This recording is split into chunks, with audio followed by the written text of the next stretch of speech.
Hello and welcome to today's webinar, Mindfulness for Teachers, Simple Steps to Improve Your Focus and Peace of Mind. We are so happy you are here. My name is Jenny Okers and I work in marketing at Learner's Edge. Every day we talk with teachers like you who are looking for new strategies to help them in their classroom. And because we understand you are always seeking ways to improve your teaching and your students' learning, we've put together this webinar with the hope that you can take a few of these suggestions, or all of them for that matter, and put them to use in your classroom right away. Thank you for joining us. We are grateful you're here. With that, I am excited to introduce to you my colleague, Molly Keeble. Molly is part of our curriculum and instruction team here at Learner's Edge. She came to us after a 15-year career teaching high school English in both Minnesota and California. Molly's one of those colleagues that always is cool and collected, and she chooses her words carefully, always seems thoughtful in her actions. And I know that I can learn a lot from Molly in being a bit more mindful in my everyday living. I'm excited to have her share some of her best strategies for helping you and me improve your focus and peace of mind. Molly, take it away. All right, thanks Jenny for getting us started, and thank you all for joining us in this mindfulness webinar. I hope that this simple introduction to mindfulness today will be helpful for you, especially as we head into fall and another busy school year for most of us. Before we dive into the content, I wanted to take a minute just to share with you what we'll be covering today. The first thing that I'd like to discuss is the practice of mindfulness at its simplest or most basic level, and how even these simple first steps can help us live more balanced and focused lives each day. We will talk specifically about mindful breathing, which I believe is the foundation of daily mindfulness practice, and we'll even take a few minutes to try this out together. Next, I'll give you some tips for establishing your daily practice, what's worked for me in my own practice, and then some ideas for bringing mindfulness to your classroom and your students. And then lastly, I've collected some additional resources for you that I've included at the end of the webinar in case you'd like to explore this topic on your own in the future. So let's go ahead and get started. I want to start with the first and sort of most obvious question is, what is mindfulness? Mindfulness is paying attention in a specific way. And when we are mindful, we focus on awareness of just this present moment. We set aside thoughts or concerns regarding past or future events, and we purposefully concentrate on what is happening around us in the moment. And this one, my favorite, is we acknowledge but do not judge the feelings or actions, and we avoid labeling things as good or bad. And it really is this simple. As the first quote shows us, mindfulness means paying attention in a particular way on purpose, in the present moment, and non-judgmentally. So that's nice, kind of wrapped up in a single sentence for you. And then Sylvia Boorstein's there, her quote, mindfulness is the aware, balanced acceptance of the present experience. It isn't more complicated than that. It is opening to or receiving the present moment, pleasant or unpleasant, just as it is, without either clinging to it or rejecting it. And I think that I wanted to start here because sometimes even the term mindfulness can be confusing to people. For a long time, I believed mindfulness was synonymous with meditation, which in my mind required lengthy, sustained focus and solitude and quiet and all of these things I didn't think I could find in my life. And so my early attempts at that form of meditation felt really unsuccessful. And I just shied away from anything that had anything to do with meditation or even the word mindfulness. And it wasn't until I started to see this word come up in education circles that I kind of opened myself up to it again and realized that I was overcomplicating it myself. And what I'm trying to bring to you today is just at kind of this basic level, that it's something that is easy to do, and we can all be successful with it, and it really can help us in our daily lives. Well, it's interesting you say that because I think so many of us are very plan-oriented, and we have 18 things we need to do in a day, and we're always thinking ahead so that we, keep on track and we get all our tasks done on our checklist. So stopping and being aware of the present moment is a challenge. So I think it's important. I love these definitions because it just helps us be realistic about just taking a moment and stopping and thinking, and just quieting our mind a little bit. It's hard to do. Yeah, absolutely. And so that's what I want to talk about today, is just those first few steps. It's not it doesn't have to take up a lot of our time. It really can make our time much more meaningful, really. So let's go ahead and take a look at what mindfulness can do for us. And obviously, this is not a complete list, but these are the greatest benefits we typically see both in the research and what I found to be true in my own life.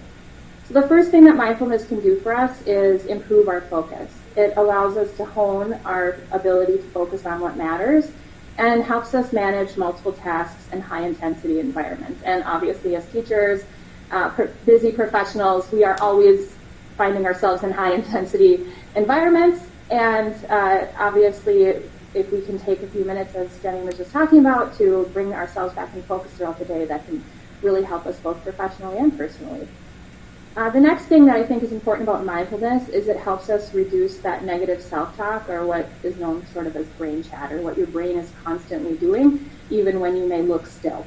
I think for many of us, and so many teachers that I knew were our own worst critics, and it's difficult, to not take things personally. It's difficult to not, feel really disappointed in ourselves because we feel like we're impacting not only ourselves and our students.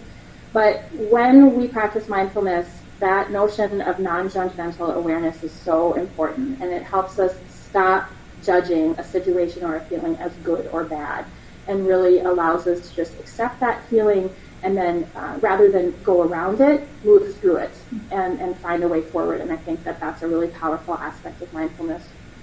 Mindfulness also allows us to connect with others. So, I don't know how about you, but for me, I can be, quote unquote, having a conversation with my husband or my kids or my students or my colleague, and all of a sudden I realize halfway through, I have no idea what they're saying. And it's because brain chatter, I'm thinking about what I'm doing next, and mindfulness allows us to sort of bring ourselves back into the present.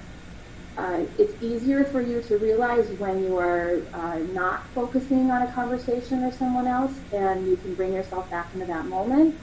And it's helpful not only for ourselves then, but other people begin to realize it too. They feel that, oh, she is really listening to what it is that I'm saying in this moment. I think that's an important statement, because I think I've grown a little bit in my mindfulness just from the aspect I remember when I was younger. I would be thinking about what I was going to say next, or how I was going to respond to somebody who I was in a conversation with. And while that's going on in my brain, I'm really not listening to them. I'm just focused on what I'm going to say next, and it doesn't make for a great conversation. Yeah. So it really took some time to think about it and quiet down, listen, and it's okay to have a moment to compose your thoughts after and then come back. Yeah, I'm glad that you brought that up at the end of the webinar. We'll talk a little bit about a mindfulness course we have here at Learner's Edge, and that we have a whole section in there on mindful conversations. And even before you walk into a conversation, sometimes we have an agenda. And then it's really hard to stay connected. So that's a great point. Thank you for bringing that up. And then the next important piece of mindfulness is it can support our emotional regulation and improve mental health. Obviously, when we can manage our stress, when we can acknowledge the feelings that we're having, again, without labeling them, it just helps us see ourselves as whole people and be a little more gentle with ourselves, and that can help with things like anxiety or sadness, and really help us see that as just part of what is our experience, and not trying to judge it. And then the last piece, of course, which I think we all need, is it lowers stress. Mindfulness decreases stress in our lives. There's research that shows this. Practicing mindfulness stops what is known as the amygdala hijack and brings us to a place of calm. And so I'm actually going to take just a quick minute to talk about this notion of the amygdala hijack. I don't want to get us too bogged down in research, and I am not, I'm a teacher by trade and not a scientist, but I think that this notion of what mindfulness is doing for our brains and is being proven through the research is just really exciting and interesting, so I want to share it with you.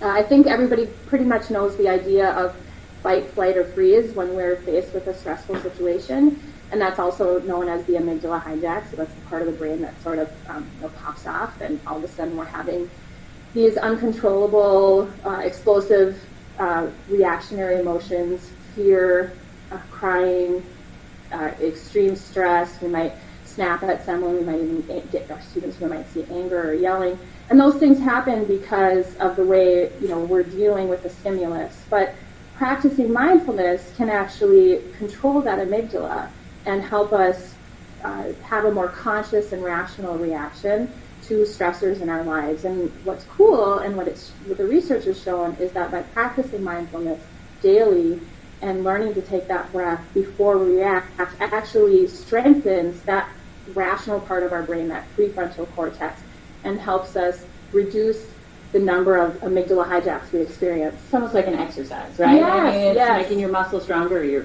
brain. prefrontal cortex. And Yep. what a great skill if you're able to convey that in some way to your students. What a great life skill for them to achieve at a young point in their life, and they can have that forever.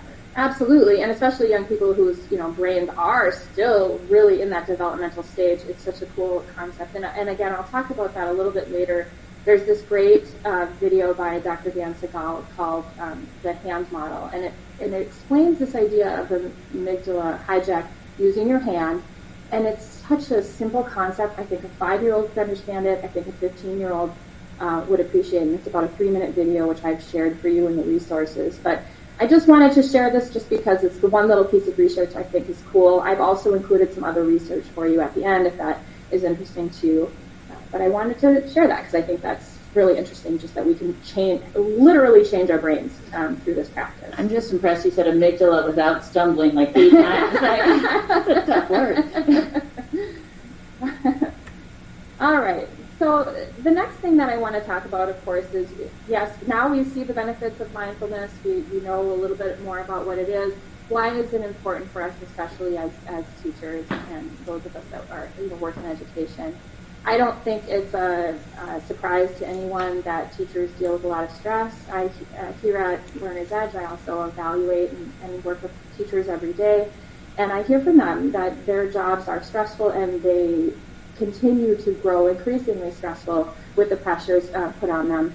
And I think that the research shows that here as well. So this 2016 Gallup report, 46% of teachers say they feel high daily stress.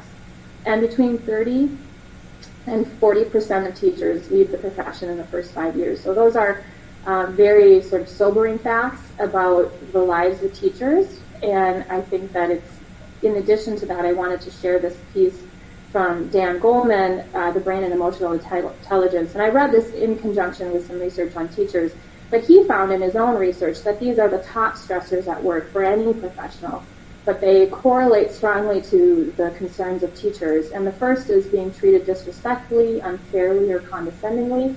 Hopefully teachers aren't feeling that from their colleagues or administrators, but sometimes, if you deal with difficult populations or, parents, sometimes struggle with their teachers as well. Feeling that you are underappreciated or not listened to, or being held to unrealistic deadlines or tasks. And all of those things can be really high stressors. And so I think that, as you think about what might be stressful in your life, maybe some of those things will resonate with you. And then the last thing that I want to talk about is something that is growing increasingly important in education world, and that is the idea of secondary trauma. So we know that students that face trauma in their lives, things like divorce, parental separation, neglect, abuse, illness, even parents' military deployment, all of these things can make it difficult for students to find success in school. But what we're also finding now is that when we as professionals either witness or hear about the challenges of trauma, and we are helping our students overcome those things, that we too can have many of the same symptoms of a traumatized person. And that can include anxiety or memory issues or depression. Another term that is used commonly, if not secondary trauma, is compassion fatigue. Mm-hmm. And I think that just so correctly identifies how many of us feel at the end of a difficult week or even a difficult school year. Yeah, that's a great word. I think that's one of those words that I almost equate to every teacher I ever had, or that my kids have had. Compassion is just inherent in the profession, I think. So it is no surprise that teachers are bringing that compassion fatigue with them, after the school day ends. And how do you work with that? Yes, and again, how instead of avoiding these feelings, how do we move through these feelings, right? How do we acknowledge them and then find a way through? Right. All right. So let's go ahead and talk about where to get started in the actual practice of mindfulness. And for me, breath awareness or mindful breathing is really the first step. And I think it's the foundation to my practice, and it may not be for you. You may find other things that you find more important, but to me, this is the first step, and then from there, there's many places to go. So there's mindful walking, there's mindful communication, there's mindful eating, there's all kinds of mindfulness activities and practices that you can bring into your life, but this one is the one I think you want to master first. This breath awareness. So you're saying mindful eating, if I really mindfully ate that one piece of chocolate, I might not eat 8? Yeah. Yes. Yeah. All right, I'll work on that. Yeah, and there's I think like the classic sort of description is like they're eating an orange, and it talks about, you shouldn't put another piece of orange in your mouth until that one is done. Right? Yes, that is a good I think like the master says, you need to eat the orange in your mouth, not the one, not for another one in. So yeah. So there are kind of cool things, mindful eating routines that you can do with your students, which are really cool. I think a lot of them have like a chocolate chip. And so they just start with something very small and minute, and then, they kind of look at what it looks like, what it smells like, and then the experience of eating it. So it's kind of cool. And very wise. And kids, of course, what kid isn't going to enjoy, having this chocolate chip on their desk. So, so that's out there, and it's a cool idea. So, all right. So in a few minutes, we will actually go ahead and try a 3-minute mindful breathing activity.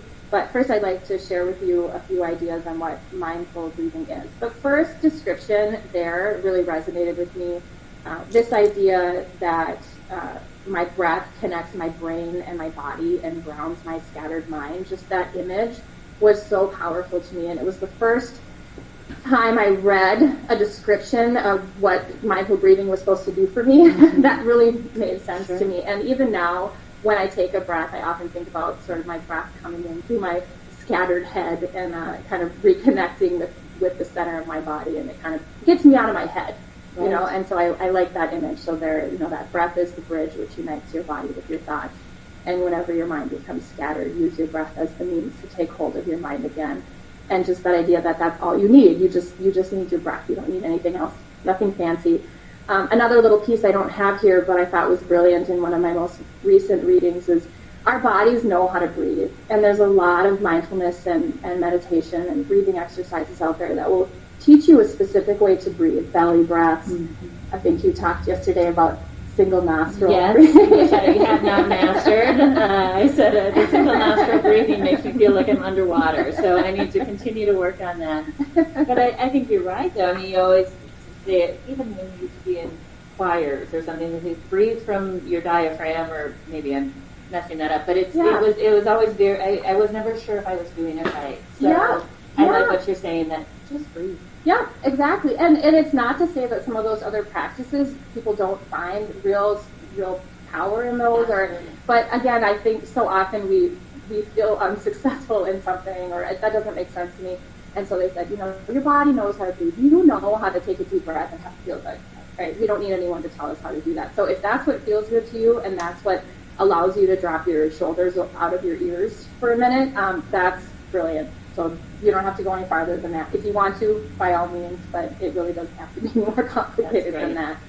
And then the second quote I included there is just one of my favorites, and it's, the moment you realize you are not present, you are in fact present. And I think this is such an important concept, especially when you're trying to take a mindful moment, because our minds are always wandering. And I used to see that as a failure, like, good grief, why can't I focus for 30 seconds on my breath? And in almost every guided breathing activity or a body scan that you'll find online even, they will often say, if you find your mind wandering, bring it back to your breath. And I love that, because it's like, yes, I'm actually being successful just by being human and having thoughts. So I like those quotes. So that's kind of a starter on mindful breathing. All right, and then the next thing that we're actually going to do is just go ahead and try a mindful breathing exercise. So this is a really simple one that we just, I think Jenny actually found it for us online. It's just about 3 minutes long, and it just gives you a nice feel for what a guided breathing exercise can feel like. If you have, if you're standing up right now or doing something else, if you can take a moment and sit down and just, put your hands on your knees and try this out. It'd be great.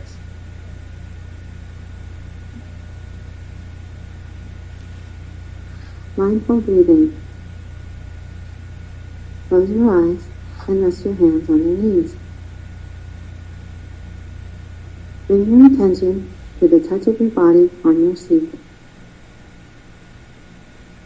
Feel the weight of your body on your chair or cushion.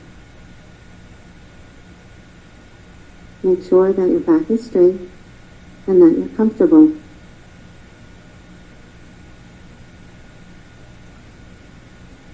Take a few deep breaths.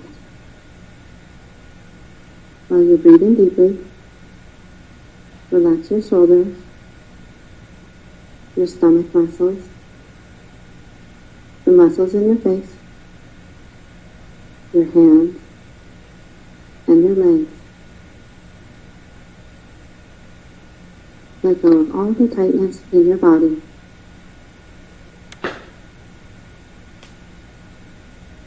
Now bring your attention back to your breath. Notice what it feels like as it enters through your nose, goes down through your throat, filling your lungs, and back out through your nose. Notice your stomach and chest rise and fall each time you breathe in and each time you breathe out. And just allow your breathing to be natural and relaxed.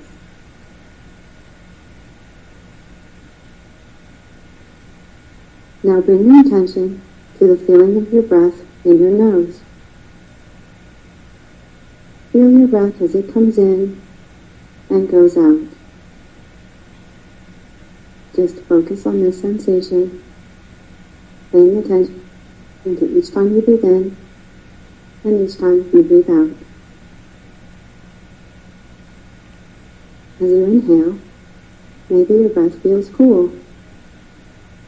And as you exhale, maybe it feels a little warmer.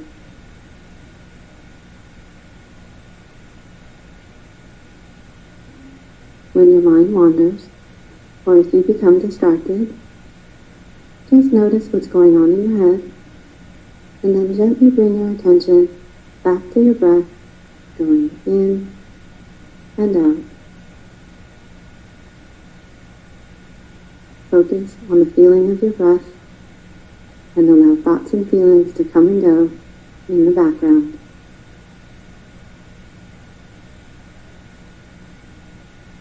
Now gently bring your attention back to the touch of your body on your seat and open your eyes.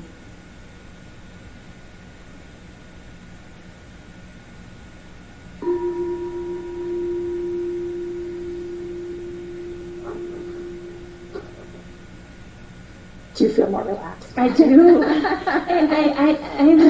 I'm always so shocked at how just sitting quietly can just impact the way you feel, and you just feel some of that stress washing away. Yeah, absolutely. I know, and this was a 3-minute one, and I will say one of my favorite parts of that too is that the notion of relaxing your facial muscles. Yes. And when we talk next about just some ideas of day-to-day stuff, that one works really well, especially if you're, like I was in a line at Target, finding myself needing to be someplace else and doing my little mindful breath, but then relaxing your face muscles and realizing, like, oh, I was just holding my face really tight. Right. So, yeah. It's funny.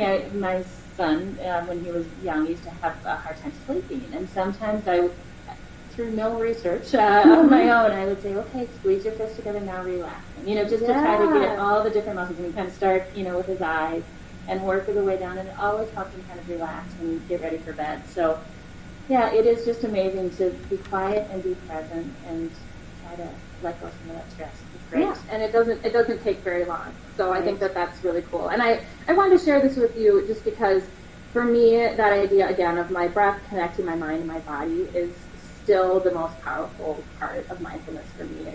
It's like you said, it's the thing that still catches me when I realize how much even a quick 30-second practice helps me just bring myself back into my own head and settle down a little bit.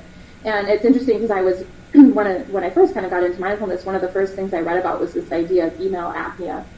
And it was this kind of funny article about how when we're typing important emails or right before we hit send, we tend to hold our breath. And he just believed that, that's how kind of all professionals are going through their lives. And I laughed about it. And then the very next time I was sitting there composing this email, and I realized that I was just kind of holding my breath or taking these really shallow breaths and not even realizing it. And email apnea is real. So that was a big step for me. And then again, I think the other piece that is really important for me is just letting go of those negative feelings. So often, especially when you're in a classroom with a lot of students and you're the one who needs to kind of keep everything together, something negative would happen, or you be sort of judging something as good or bad, and you would so often try to sort of set that aside and like I said earlier, kind of go around it. And you have to find a way to just acknowledge that, and it's really not bad. It's really just what is happening, and then how are we going to proceed from there, and then remain calm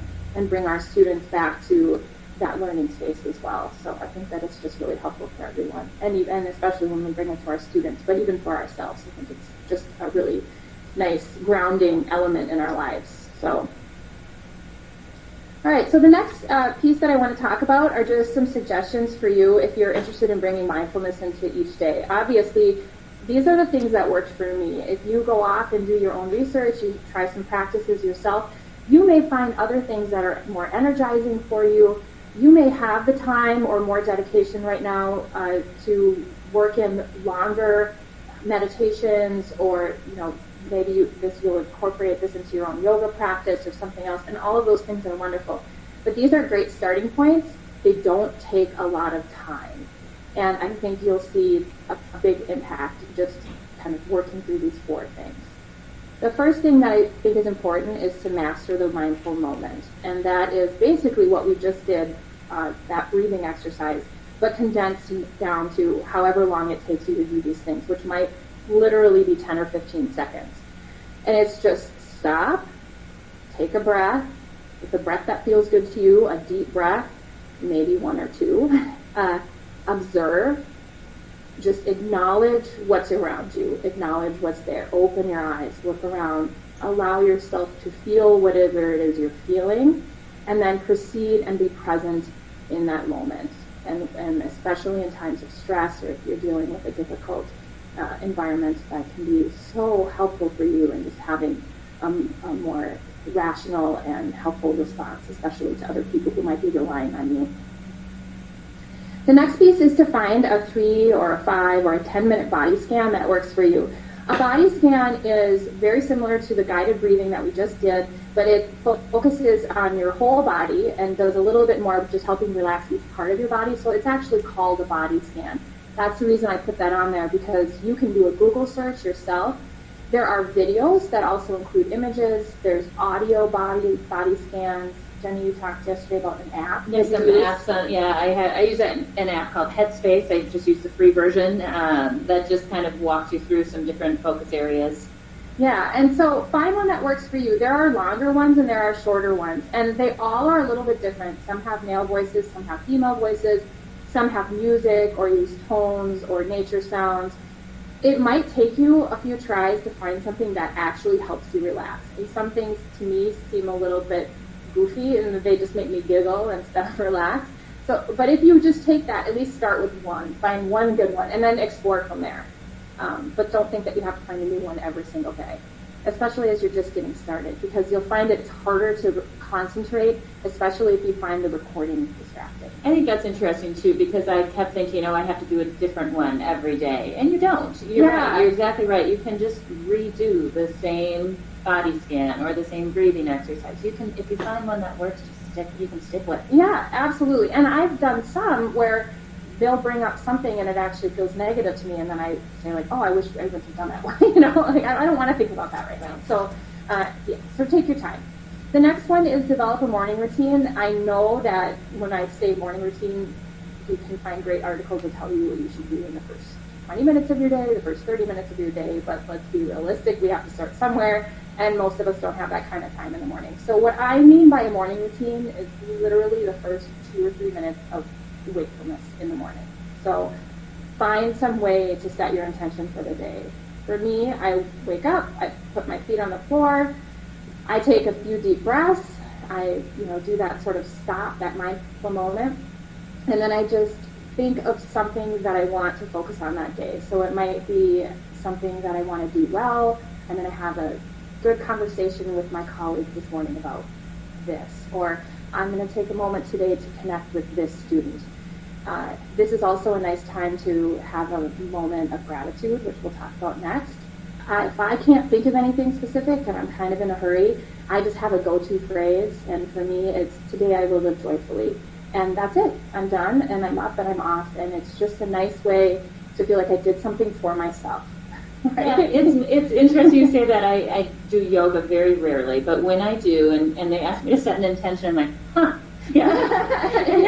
Then I get that brain chatter going, and I say, it should not be hard to set an intention, and then the moment is gone. So. Yeah, exactly. And I think that's why, like, some phrase that you'll say to yourself that feels good. Have a fallback. Yeah, have a fallback. Yeah, exactly. Another one I also use today is like open heart, open mind. Good. So I can go to yoga this weekend. Yeah, there you go. Yeah, exactly. And then the last piece that I think we all know is important is just celebrating gratitude in our lives. Obviously, if we remind ourselves of what we're grateful for, we just feel better about our lives, we feel less stressed, we feel more grateful. So here are some just ways to do that. The most important thing I think about practicing gratitude, especially if you're trying to do it every day, is to work it into something you're already doing. If you're already a journal or write things, then use journaling and include that in there. If you're going to try a morning routine, include a moment of gratitude there. Walking is great, so if you do other activities where you do have some quiet and some time to think, that can be a great time for you to think about something you're grateful for. Family meals or family time obviously is a great thing. At my house, we play roses and thorns, which means we talk about one bad thing that happened in the day and what was your rose of the day and what was your thorn of the day.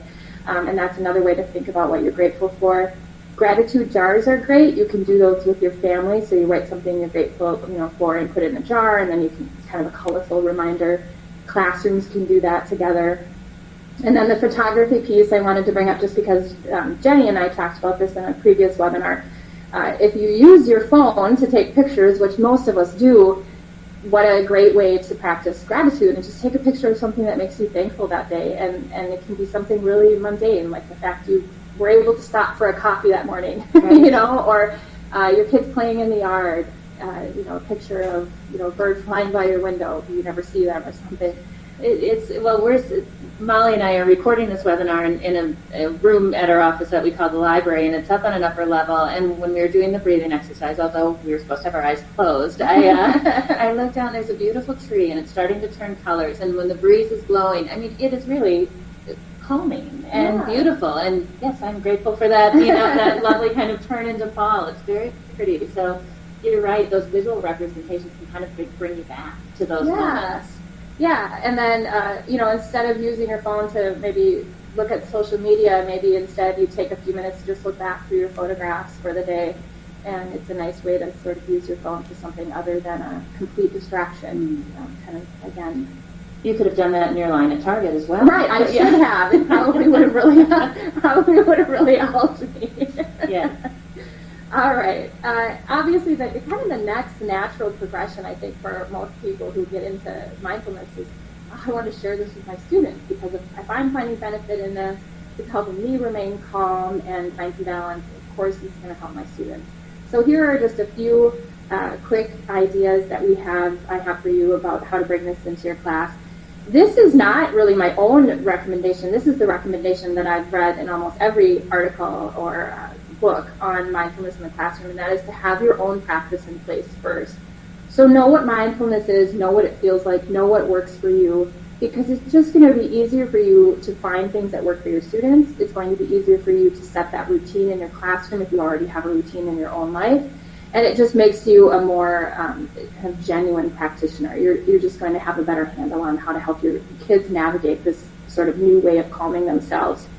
This would be my suggestion. Teach students about the benefits of mindfulness in age-appropriate ways. Teach them what our bodies do when they react to stress. That hand model video that I'm going to share at the end is Again, I think if I were to return to the classroom now, I think I would show all my students that probably in the first week of school. Let's just go ahead and talk about how we manage stress in our own lives, or when we get upset. I know my daughter, when she was in preschool, learned to blow out the candle. It was just a way to use her breath to relax herself. So I think that it's really helpful for students to understand that mindfulness is a way to control emotions that might be difficult for them in school. Choose a time and create the space. Obviously, we're in crowded classrooms. I'm not saying you need to all circle up on a nice little rug, although that's wonderful. But even just asking them to clear the things off their desk or to turn their chairs sideways so that they can rest their hands in their laps, those kinds of things prepare students to do even a very quick calming activity. And it's just a nice way to bring that routine into their day and sort of shift their mindset as you enter into some kind of practice. And a lot of the mindfulness and sort of calming routines are actually very physical for little kids too, so they might be standing up. Share your experiences together. Ask kids, maybe not all together, maybe they'll share with a partner first. How did that make you feel? How might you use this at home? Or do you have any other ideas for how we might calm ourselves down? So get your students involved. And then this is the hard one. Practice each day if you can. I think once your students get it, they'll be able to even do it themselves. But it is a nice routine to come in. So maybe after they come in from lunch, or at the end of a test, or before a test, or there's just so many places I think that you can logically think, wow, my students could really use an opportunity here to just bring their emotions together and come back to the learning space. So, and focus, yeah, exactly, and re-energize, especially if they've been sitting for a long time. Again, there's physical ways to do this too. And then the last thing I wanted to just bring up is there are some concerns, and I've read about this too, and I wanted to share it with you as sort of just something to consider, is that there are concerns by some parents and administrators that there is a spiritual element to mindfulness, especially because meditation has those connotations. It can be a spiritual practice for some people. We know that mindfulness has nothing to do with that, and it doesn't. We don't talk about spirituality. But I think that before you were to bring mindfulness to your classroom, talk with others, especially administrators and team leads, just to let them know what you're doing. I think it's important to use consistent language. Some schools don't even use the term mindfulness because they think it's a little too abstract. So they use things like calming techniques or focusing strategies or even breathing strategies. Those things are familiar to students, parents, community members, and maybe if you're concerned about the connotations of mindfulness, then it's okay to just change the wording. And then just be clear in what you're doing. I've provided some research here on the benefits of mindfulness and the resources, tons of other resources you could use. I would not hesitate to share that with parents, even if your kids in your class aren't old enough to read the research. I think it's helpful. Yeah. So the last few things that I have here are just some resources that I'll just point out a few things to you and then we'll be done. But I encourage you to share your experiences. If you want to email me, if you have questions, we'll bring that back. But there's my email. It's again later. And share your experiences with each other as well. So here are the resources that we offer here at Learner's Edge. We do have a course on mindful leadership in schools. This is really for anyone in education, teachers, administrators. Anyone can take the course. I think if you're really interested in bringing mindfulness into your profession, this is a really cool class. It's really a personal exploration of it and how it can improve your leadership and your communication and your lifestyle. We also have a course. I just put this in here. I know it's not immediately related to mindfulness, but we do have a course on trauma-sensitive teaching. So as I was speaking about secondary trauma and passion fatigue, we do have a course on helping students through trauma, and a part of this course is self-care and mindfulness and how we can take care of ourselves as we take care of others. So I wanted to put that there if that resonated with you. We have an online blog post there that's free. It includes a lot of the things that were included here in this webinar, some of the things. And we also have a free Edge Express workshop, which is about 2 hours long, and it's lessons for calm in the classroom. And that, again, includes information on how stress impacts our brain and then how mindfulness and other focusing strategies can help us kind of bring kids back into a learning space. A little something for everyone there. Yeah, and then these things are all just for you to peruse. We have the apps there listed for you. I have a video on the stop practice if you want a little more guidance on that. some different recordings on body scans and things. The last piece I just want to point out very quickly is on that next page. At the very bottom, you'll see it says hand model for students.